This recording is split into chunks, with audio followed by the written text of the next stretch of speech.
You're watching NBC 10 at Issue. And we're back on NBC 10 at Issue with Allison Pockris, DJ Tyndall, and Judy Robbins of Operation Understanding. BJ, was there a moment or a place or a person that really hit you more than the others? Yes, there were several, but the one that I think I'm going to remember is we visited the Gullah Geechee Nation in right around Beaufort, South Carolina, and one, I had never even heard of the Gullah Geechee Nation. It was something completely new when I looked at the itinerary, so I didn't really know what we were getting into. And what it is, it's a series of islands from, I believe, Jackson, North Carolina to Jacksonville, Florida. And the people who live there, it's a nation within a nation. They have dual citizenship, and I didn't even know that was a thing. I didn't know that was possible. And what I think I learned the most there was about listening and communication, because the head of state there, her name was Queen Quet, and she's the queen. And what she explained to us is that there were places on the islands that were like historical to their culture, and people would come in and knock them down. And the reason that would happen is because nobody would communicate with them. No one would ask them, what is this space? Can I use it? She stressed very much like the importance of learning other languages, just so you can communicate with people and learn about them. And I think that's a very big lesson in Operation Understanding in general. Judy, how about you?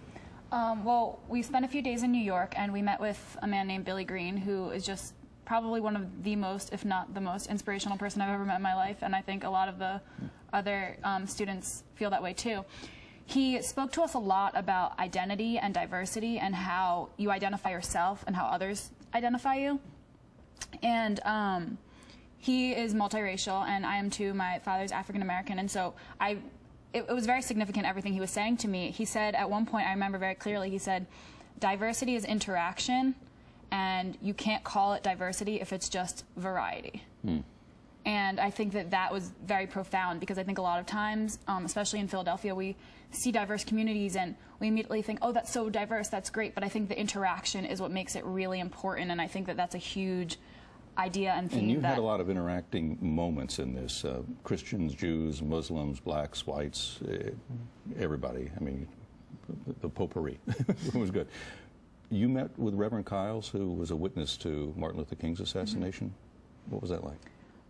It was very personal. You could tell how close he actually was to Martin Luther King, which I just thought was really amazing. He said he was so honored to be able to spend the last hour of Martin's life with him, and it was just guys hanging out. It was just three preachers, and they always ask him, he said, they always ask him, what were you guys talking about? And he was just like, preacher talk, it's what preachers talk about. And so I just thought it was a very, very cool moment, because it made them real. It made those amazing civil rights activists very real and personal and relatable. Allison, where is Operation Understanding going? What's your vision for it? We're actually in the process of trying to figure out where our next steps are in terms of expanding who we're reaching. Every year, these students, we only have 16 students in the class because that process is so important to keep at 16. They reach over 1,000 students each year, teaching about diversity in workshops throughout public schools and throughout the area. Well, people can get in touch with you and follow up on you. Great effort. Yep. Great job. Thank you very much, and good luck with all of you. That's it for this edition of NBC 10 at Issue. I'm Steve Highsmith. Thanks for joining us. May you have a peaceful week ahead.